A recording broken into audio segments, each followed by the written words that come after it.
Faefatra manaraka dia anentana ny vahoakany Dego na province Dego zegny ny tegnako amin'izao fotoagna zao.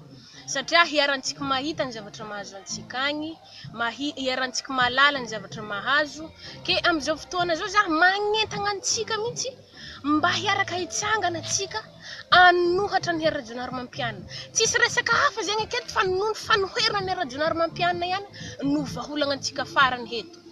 Ke noho izany andao atsika anohatra ny Radionary Mampianina.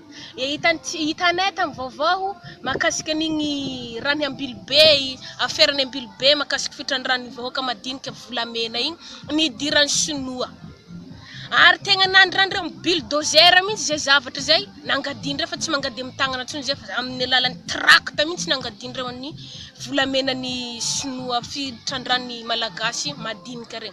Zany hoe fameloman'ny tegna ny vahoaka malagasy madinika ao a Dego faritra Ambilobe sy ny tariny zegny noho ny dirandre nampidirandre Sinoa. Avy amin'iza zegny? Avy amin'ny Radionary Mampianina. Mody magniraka olona anankiray atokisana izy kanefa izy no ambadika zao zavatra zao. Dia atsika vahoaka malagasy no vonony ambany, izy ihany tiany hiakatra ary izy tiany ho anan-karena tsy hijaly. Ka noho izany andao zalahintsika mba hitsangana anohatra anazy, asorintsika amin'ny plasiny lasite izy. Fa raha mbola izy mipetraka akeo, atsika atao raha fa vonovonono ho faty fogna eky. Fa noho izany andao mihitsy atsika hitsangana anohatra anazy faratampony. Fa raha atsika mitsangana ihery Radionary Mampianina zegny olo araiky, olo vitsivitsy miaradia aminanjy, ary za matoky fa atsika vahoaka malagasy efa tsy mitodika aminazy tsony amin'izao fotoagna zao. Fa mitady olo hafa atsika hitondrantsika vahoaka malagasy. Dia andao atsika dikan'izegny i Apôstôly Marc Tatandraza no mahavitantsika vahoaka malagasy satria izy ni ran'i Jehovan-Andriamanitra avy tagny. Aloha atsika zalahy hifidy an'i Apôstôly Marc Tatandraza. Ary Marc Tatandraza zegny tsy tia tegna. Raha tia tegna izy fa be kibony igny. Fa noho tsy fitiavan-tegna anazy mahiaka raha vahoaka malagasy mitovy fogna izy. Fa eritreretinao ane ihe Radionary Mampianina revo nipetraka tamin'ny fitondrana maventy ny kibony haipoaka igny. Dikan'izegny andao mihitsy atsika iray saigna atsika, iray hevitra atsika anohatra ny Radionary Mampianina.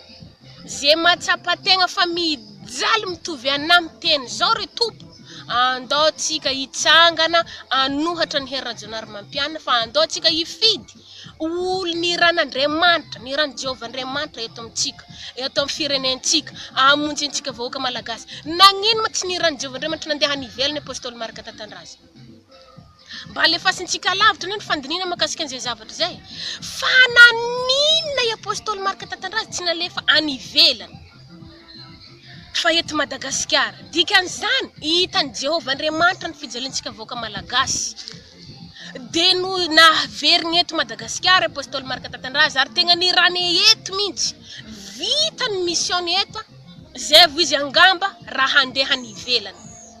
Fa andao atsika hiara hitsangana, andao atsika iray saigna, anohatra ny hery, anohana ny Apôstôly Marc Tatandraza.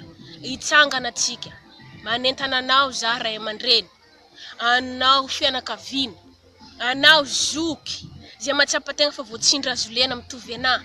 Dia andao atsika hiara hitsangana atsika anohana ny Apôstôly Marc Tatandraza, hifidy azy ho latsaka filoham-pirenena amin'izao fotoana izao.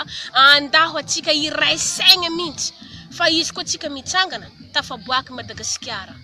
Ary tsy misy tsony zany kolikoly zany fa i Radionary Mampianina mpanao kolikoly, mpamody, mpamono vahoaka, mpanao tsintsinina ny vahoaka malagasy kanefa raha hitandrazana aminazy.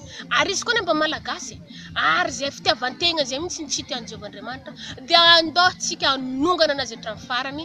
Mankasitraka anao tompoko ary ny tenako moa dia tsy lava resaka fa zay fofo izay ihany ny fanentanako. Dia misaotra betsaka anao ny hatramin'ny farany. Ary misy matoky ny firaisantsika saigna atsika, miray saigna atsika manomboka androany, misaotra betsaka tompoko.